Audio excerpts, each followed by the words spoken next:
Howdy, everyone. Welcome to another episode of the Californian Touge podcast. This time around, by the way, my name is Dangles. I'll be the host tonight, along with my two commentators. Why don't you say something? Yeah, my name's Andy. I drive a 04 WRX now. And my name's Pablo, and I drive a 2008 Ford Crown Victoria. And I'm Dangles, and I'm driving my wife's Corolla. But less on that and more on tonight's topic, which is road etiquette. If there's one thing I want to accomplish with the California Touge podcast and blog is that I want to help improve the roads by just teaching everyone a little bit about proper etiquette, what to do, and not how to be a fucking cunt. So first and foremost, one thing I want to mention is you do have a blinker, please use it. I actually had a friend come here visit me from Florida all the way down here to Etiquette, Mexico, and some reason here in the South Baja California, that around that area, no one uses their fucking signal for some reason. And why is that? Does anyone... They're all beaners. Oh, that, and also you can't really let anybody know your next move, right? No, I mean, that's the thing, is like, traffic around here is very aggressive, so if you signal, the person next to you is going to accelerate and get in your way, so you kind of have to, jump on them and signal after you actually change lanes. So, unfortunately, that's kind of like the culture around here. That is something that I have been seeing a lot ever since I moved here. And it's not only that, the lack of signaling, it's just, the improper signaling, and it's also... signaling and then crossing 4 lanes at a time to catch an exit. Yeah. I mean, I've seen it multiple times that happen. I've actually seen it not just here in Southern California. I've seen it in Florida, and especially in New Jersey. Actually, I was on the New Jersey Turnpike. Someone did that, and a cop immediately pulled them right over. Yeah, but that was like a lucky case. They never really get caught, do they? That's why everybody does it. Yeah, that's why everyone does it in Southern California, because, the cops around here tend to have better things to do than just chasing off, random things like that. Yeah. For the most part. Unless they're a CHP, then that's all they do. Yeah. But, I don't know. That's the thing. Is there's so many people here, and there's so many cars here, and there's not a lot of CHP, which could be a good or a bad thing, but that's the case where there's really not a lot of enforcement of that. So, I mean, Well, I mean, another thing about road etiquette is, just simply be aware of what is around you. Mm-hmm. Awareness can mean a lot, from being a crash or just simply, cutting in front of someone or just making a clean pass into one lane to the next. I mean, it's the whole defensive driving thing where you have to be aware of everybody around you and also be, assuming what they're going to do and plan for it and stuff like that. And yeah, that's the thing you kind of have to practice in order to build up your etiquette or something like that. But also the I don't know, one of the things about etiquette is if everybody follows the rules or the unwritten rules, not necessarily the road rules, but if a person signals and the lane is going away, let them through or something like that, right? Or also when I don't know, when traffic starts to bunch up, let the person go a little bit farther, back off a little bit or something like that. Those little things that, they're for, officially they're for safety, right? But there's also those little things that, will make the other driver think all right, this guy's not, not being an asshole, so I don't have to be an asshole, right? Yeah, exactly. This is not a game of who can be the first asshole, because I'm pretty sure some of you are listening, some of you are thinking that, it's not me, it's just everyone else is an asshole. And I guarantee you have done it too, whoever is listening. That includes you, Bob. It's me. You know what really boils my piss? People who don't know how a fucking four-way stop works. Oh, yeah. When you approach a four-way stop, you're meant to be looking at the four-way stop so you can understand what order the cars are going in. Mm-hmm. I'm tired of getting to four-way stops and then fucking Stacy in her fucking cuck utility vehicle just darts out in front of me because she wasn't watching. She was, she was tending to Tyrone's son in the back seat or on her fucking phone, sending nudes to Jamal and the boys. I'm trying to get home in one piece. I want my car to maybe look okay. And I can't do that if there are people like that on the road. I'm running out of steam. Someone say something. No, he brings up an excellent point with the four-way crossovers. I mean, the four-way intersections. We do need a lot less Stacy's in their crossover, a lot less of their Chad and their Chad plows, and we just need someone to actually pay attention to the four-way cross because there's actually one right next to my street, right next to where I live, and I see people just dart right through it. Don't even stop. They just dart right through it all the time. And I got almost into like multiple accidents there because people just kind of just ignore and just drive right through it. I mean, this is starting to sound more like people should, instead of etiquette, it's like people should follow the rules of the road. And I don't know, I guess the thing is like, you can't really say like, oh, there shouldn't be Stacy's and it shouldn't be Jamal's anymore because, you know, you can't really do that without... It's a mentality. Right? Yeah. It's a mentality. It's like a driving culture that we have here, and we should probably like figure out a way to encourage better etiquette between people. Like, it's not hard to like pay attention. It's just, you know... I mean, yeah, exactly. I mean, imagine it. We are all humans living in the same city, same area, and we all, of course, want to get through traffic as fast as possible, right?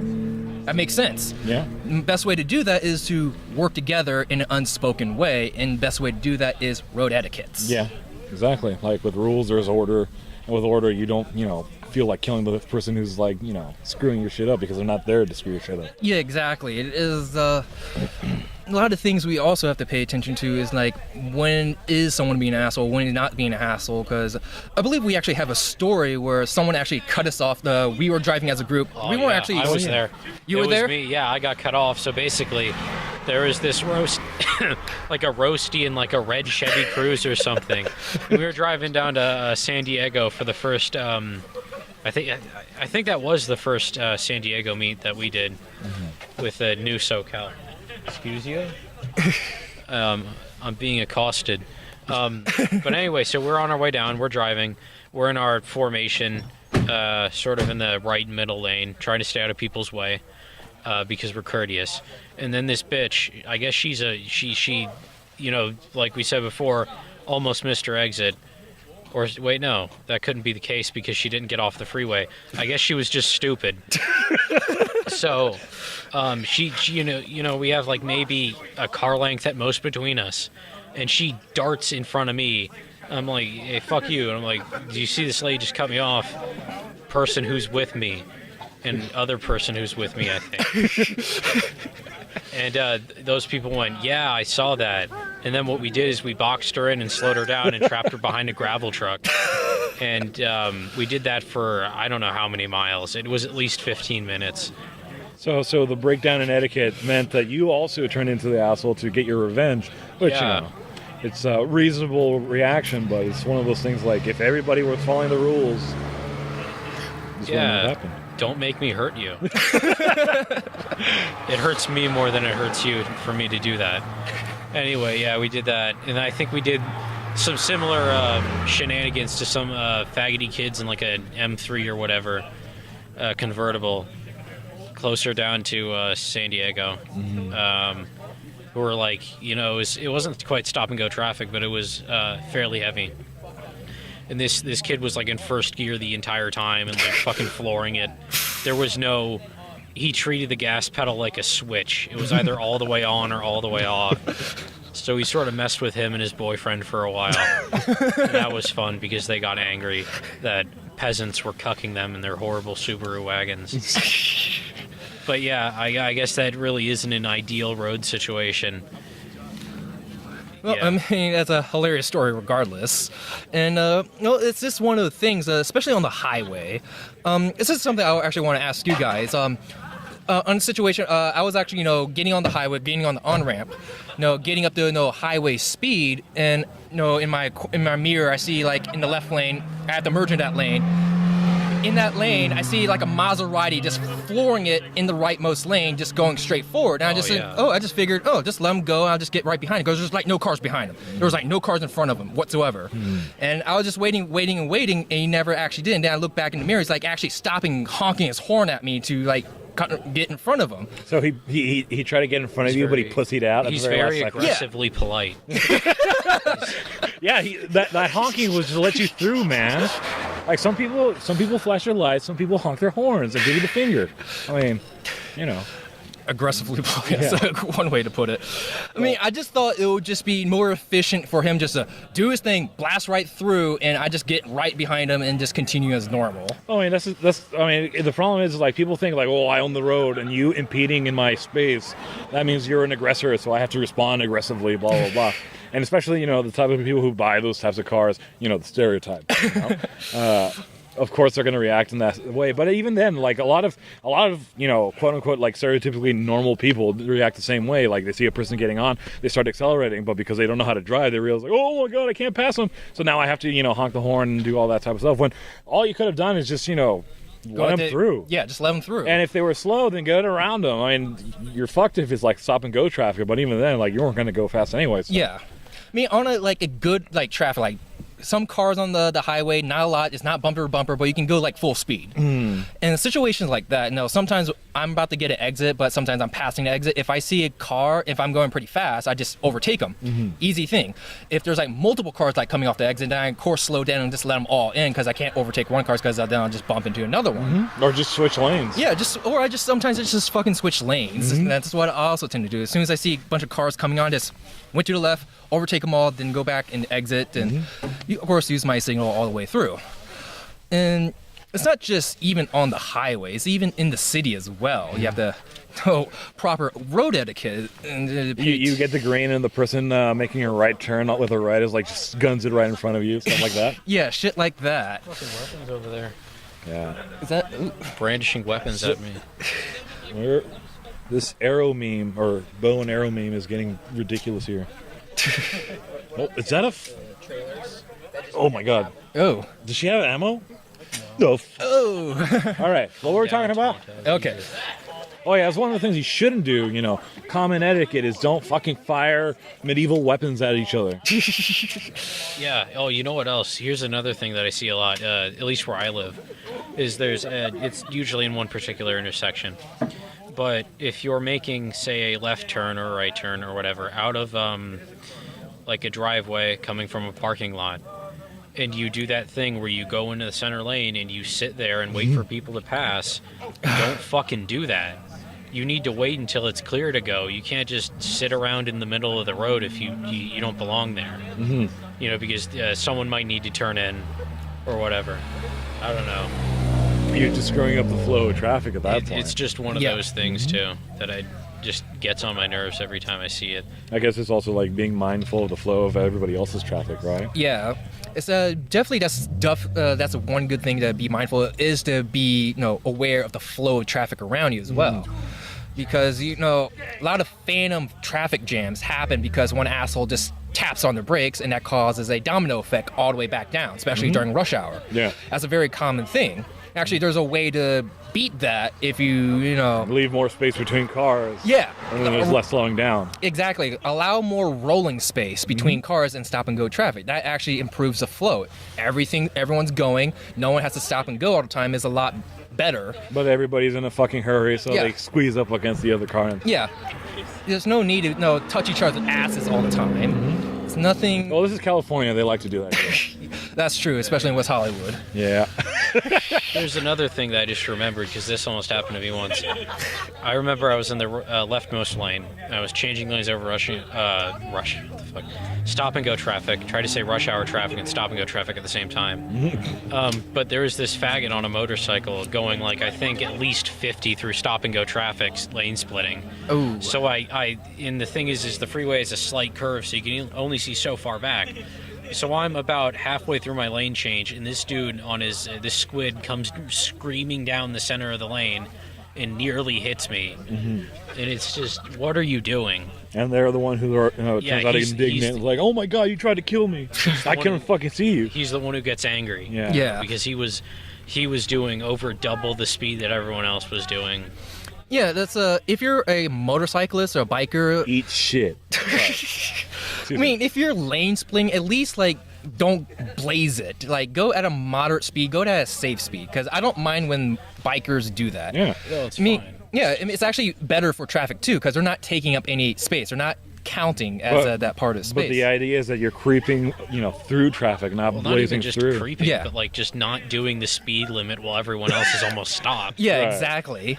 You Just know? don't do that. But also to people who actually drive cars who get annoyed by that, just ignore it. Because I was actually driving on the 101 one time. Like, it was like, I say like, ooh. The cars here in Baja, California are pretty loud. Yeah, I know, right? But anyway, I was on the 101. It was, surprisingly, it was at midnight, but if you go to 101 through LA at midnight, it's still a lot of traffic there. That's just normal. That's just LA normal. Mm-hmm. And I was just, it wasn't like stop and go traffic, but this guy, this biker was going like the speed limit, lane splitting just a little bit, but it wasn't stop and go traffic. Everyone was just going regular flow of traffic. So that's fine. I don't care about that as long as they're being safe. But a car up ahead, I saw from the passenger actually opened their door, tried to block out that fucking cyclist or biker. And I saw him, almost swerve and almost, I swore he was about to like crash or hit the floor, but he recovered and just drove on. I was just like, I was really surprised by that, why someone would do that to someone else. Like, you could kill someone, and you can also, fuck up your car too, but... Yeah. I don't know. It's like frustration makes people do crazy things. You want to get somewhere, but you're stuck because of traffic. And then you see this asshole come through. It's like, fuck this guy. And then... Yeah. Honestly, as someone who drives a car, just ignore them. But as a biker, please do it. When you lane split, do it safely. You don't need to do it, though. Oh, to keep on the top... Wow, that is a loud bimmer. To keep on the topic of... etiquette, because right now we've just been complaining about traffic shit. Yeah. Like, Just don't do that. another thing you could, possibly do just to, be nice to other people, even a motorcyclist, because, they're not really people, but, if you're like in, say, the number one lane or something like that, and you see him like creeping over, just move over a little bit, put your wheel on the yellow line.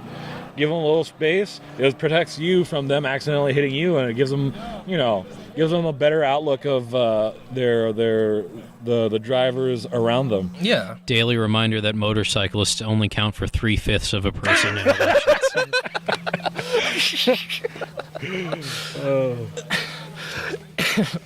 Anyway, yeah, that's a very good tip, because even if you're a very selfish person, you still don't want some guy crashing into your car and fucking up your car, right? Exactly. So even for selfish reasons, you can still do that and be happy with it. Exactly. I mean, like they say, it's like altruism isn't really like a thing, but you selfishly want good things to happen to the people around you because it makes you feel better, or it protects you from something. So might as well do the good thing. Mm-hmm. So. Yeah, exactly. In the end, you're still just helping out yourself. Yeah. So. Well, another thing with etiquette and all that is one thing I do want to mention is fucking parking. Getting stuck in a parking lot. I understand everyone wants a good parking spot, right? Mm-hmm. They want to get close. The thing is, don't try to like take other people's spots. That's a given, but I see people do that all the time. But what pisses me off the most when a car's coming out. Car coming in, other side. You're stopping, letting the guy out. I'm letting the guy out. That's perfectly fine. But then sometimes I actually see this, oddly enough, at Asian grocery stores. Cars going around me trying to, I'm stopping for a reason, fucker. Yeah. I'm trying to let this guy out, and you're just blocking him in now. Now no one can fucking get out. Mm-hmm. So now it has to reverse out. I actually seen this happen this actually over the weekend. And I don't know what the fuck is going through their mind. I kind of just glared at them. I was like, what the fuck are you doing? It's awfully selfish. You can wait 20 seconds. The car can get out. The car in front of you can, move. Yeah, exactly. And on a related note, a lot of people like to stop and wait for a person, to unload the groceries into their car and stuff like that. Mm-hmm. And the thing that really grinds my gears is when they stop in the middle of the road, so you can't pass them, right? So you're stuck there waiting for a parking spot that you're not going to get. Yeah. Right? So it's like... We're going to be raped. Uh-oh. What? The rape gang's here. Oh, boy. Here we go. And anyway. But I think, I don't know. Like, we're called the Californian Touge podcast, so why don't we turn it over to, like, maybe Touge. road etiquette on the Touge? Yeah. If we haven't already done that. That's a good one. One thing that I've been thinking about is if you are slow... Don't cross the double yellows. Oh, never do. No, never. You'll die. 100% of people that cross the double yellows You die at some cannot cross point. the double yellows. You'll die. It's physically impossible to cross the I'm yellows just and saying not that die. for Fanny. Anyway, but like one thing that I know everyone's experienced, usually during the day, if you're on one of these roads, which arguably, you know, if you're trying to go fast, that's not the time. But the people that feel the need to go 20 miles per hour on a road, a section of road where the speed limit is 45 miles an hour, simply because there are some turns on it, need to pull over and let people pass. Yeah. Yes. I remember one time at at a meetup during the day, we had a line of about maybe 20 cars behind this one couple in a Scion XB, and everyone was, you know, trying to get them to get out of the way, and eventually we had to cross the double yellows. It was hard, but we did it. We found a way and get around these fucking pieces of shit. Funny part of the story, actually, one of the guys crossed the double yellows and almost got in a head-on collision with a cop. So that's bad. But yeah, anyway, they were being a bunch of assholes. Never mind. But yeah, just I feel like there's you know, some people see it as like a pride thing, or like a, you know, like, I'm not gonna pull over for these guys. Yeah. Wait for this guy. Oh, what's that? On a related note, if there are 5 people like following you, you are obligated by law to pull over at the next turnout. For sure. But I mean, if on the moral, like, etiquette, like, you know, side of things, is like, you know, just let them through, because all they're going to do is be pressuring you. You're going to be feeling bad the entire time. Yeah. All those guys hate your guts. That so. causes crashes too. Exactly. Yeah, it does cause crashes. If you have somebody that's coming down there, even at the speed limit, around a blind corner, and they encounter a line of cars that is going half the speed limit, there could be an accident. Mm-hmm. And also, what was I going to say? Especially if the guys stuck behind the car try to maneuver around and don't do it the right way. Yeah, exactly. You could force someone to do what some people did. I didn't do it, though. I was a good boy. I wouldn't do anything like that. You waited for the turnout lane or the passing lane? Of course. You know, I stuck it out. Anyway, but I think you know, the pride thing is one side of it, but I think some people think that, you know, they're doing a good thing. Oh yeah. Like, if I trap these guys behind me, they won't drift over the pile of babies down the road, you know, and kill my children, my wife's son. You know, I think to some people there really is, like, they get a high out of it. Yeah. Like, I am the law. I'm stopping this crime. Yeah, that does bring up a pretty good point, because if you're on a tollgate, especially here in California, there's like a turnout pretty much every mile or so. Mm-hmm. It's very easy, just pull over a little bit, or even just get on a little bit on the side, so they have, you know, anyone behind you can have more room to go around you or overtake you. Because I understand, you know, not everyone who's driving through the tollgate is not there to drive fast. Sometimes they actually drive there for the scenic route, because it is beautiful. Driving through these mountain roads are absolutely stunning, and I understand that, but you shouldn't hold it, you know, everyone else up. Just squeeze over to the side a little bit, let them through, and just continue on your merry way. Everyone's happy. And from the other point of view, like, if you're you know, doing some spirited driving in the mountains and you get caught behind a person, don't immediately just go, like, aggressively, like, honking your horn and trying to pass them. You know, give them a chance or two to, like, you know, realize, like, oh, you're getting blocked, and, you know, there's chances to pull over. Yeah. You know, after they pass a couple of turnouts, then you can, you know, signal them, like, hey, I'm stuck behind you. You have to do something about Yeah, this. you know, just like flash your high beams at So them. have some patience for your fellow driver, right? Yeah, keep in mind, yeah, have some patience. Give them like a few moments. I mean, I had people who easily just pull over, and I'm happy with that. Some people just don't do anything. Even I sometimes pull over, because sometimes there's a motorcyclist, you know, coming right behind me, blaring, and I just let them through.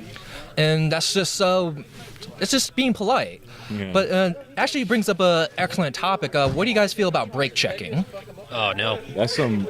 Well, I would be lying if I say I haven't done it before, but it's like it's one of those things like you're frustrated and you lash out, and all it does is make things difficult for yourself and the other person. Yeah. You're succeeding in making it difficult for the other person, but what if the other person doesn't slow down? Right, you got rear-ended. Yeah. And sure, the law would be on your side, but even then, you were trying to have a fun day that day, and then now you're involved in a wreck. Yeah, involved in a wreck. Shlomo and faking accidents. Mm-hmm. Exactly. The best kind too. The thing is you have to remember that I know you should be aware of this, but there are some cars that don't have ABS, or Yes. the ABS might not be working. And yes, the driver should be aware that they don't have anti-lock brakes and they need to threshold brake. Mm-hmm. The thing is that not everyone is aware of this, and I have been witness to someone brake checking a car. The guy brake checking had ABS, but the car being brake checked did not, and he ended up locking up his brakes and rear-ending him. And like you guys said before, sure, I mean, it's not your fault as far as the law is concerned. You got rear-ended, but it's still probably not what you wanted. It wasn't what you were looking for. I don't think anyone leaves the house going, I want to get rear-ended today. Yeah, exactly. I mean, that's another thing, though. Brake checking is definitely one thing, and since we're talking about... Oh, he took off his livery. Yeah, he did. Yeah. I already said, yeah, he's retiring it. Oh. He's probably going to do some new meme. Old meme. yeah, if you know what you're talking about, Let's let the kids have their fun right now. Ooh, loud boys. Loud boys. Loud Boys, yep. That is the rattiest bimmer I've ever seen, but I will adore it. It has so much character. And that is the sound of a Toyota 5-liter engine with Yamaha heads. It's piano, man. Yeah. Anyway, the brake checking is definitely a really shitty thing to do, because it's just you being purposely an asshole. And actually, I recently went to Florida last month, and I actually saw a Kia Soul constantly brake checking an Integra. Mm-hmm. And the Integra tried to switch lanes, and that Soul actually switched right in front of him and overtook him. And kept right in front of him, brake checking him. And I don't know what the story is with that's this. road rage. Yeah, that's just straight up road rage and ass-hassery. So If somebody's riding your ass and you want them, to get off your ass, but other than, brake checking them, just slow down. Yeah. Like, don't slow down too much Let where, off the gas. Yeah. Like, don't slow down so much that, another, person can get into an accident with you guys. But, like, just slow down. Eventually they'll get the picture that you're not going to either speed up or they should, get around you. Yeah. In a safe manner. So... yeah, exactly. There's absolutely no reason, even if you want to be an asshole, there's no reason to brake check. Yeah. Just slow down. Just fucking slow down. Mm-hmm. That's another thing I want to bring up is highway passing lanes. Please use the left lane only for passing. It's actually a law in some states. Actually, it's a law in like most states, I believe. Yeah. See, the problem with Southern California is that most of our roads are like 3+ lanes, like 4, 5, 405 gets to like what, 10 lanes in each direction. Yeah. So the whole left lane should be only used for passing doesn't really work. And so because people don't experience how a 4-lane road works, then they never figure it out. But that's one of the things you have to do is stay to the right. Here we go. Gay shit. Oh boy, here we go. Here we go. We're watching a bimmer. Goes up. Weak! They're so fucking straight. Failed ass burnout right there. Burn his clutch. I don't even smell the rubber. Yeah, exactly. All I smell is clutch. Slob's coming. I was just on his ass the whole time. Anyway, So yes, I know some Californians may not experience this, but no, just please use the left lane only for passing. Stay in the right lane, even. oh my goodness! What the fuck was that? Is his front front? His front wheels were locked up, and he was. Oh my goodness! I actually like how his underglow is letting us see every piece of damage he's doing to his car. What is this nerd doing? See, this is why video is superior to radio, because you can't see this shit. All you can hear is some, shitty bimmer engine making a lot of racket. You can't see him holding his brakes down, his front wheels locking up, and then him just driving by with his front wheels locked. You can't see that. In a boat. Oh man. Anyway, guys, as far as road etiquette, I think we covered a lot of it. There's probably a lot more we can talk about, but is that James? Yeep. Oh no. I haven't met that James before. Yeah, I don't he's think. cool. I've only met Garage James. He's the only Crown Vic out of our group that can actually do a 2-wheel peel. Oh, really? Yeah. Does he have a LSD or a welded diff? LSD. Oh, okay. He bought it out of a junkyard or something for like $200. Oh, that's pretty cool. Yeah. That's not bad. He's going to do a manual swap for that too? Yeah, but he says the clutch packs are old so it's not really locking up anymore. Oh, okay. Well, anyway, we're going to go ahead and wrap it up for tonight. Please just be aware. Just don't be an asshole on the road. As far as our sponsors here, anyone take care of that? Man, this week, being a student, feeding myself is hard. I'm busy all the time, and I just don't have the time to cook. My wife's son is hungry. He cries out in pain.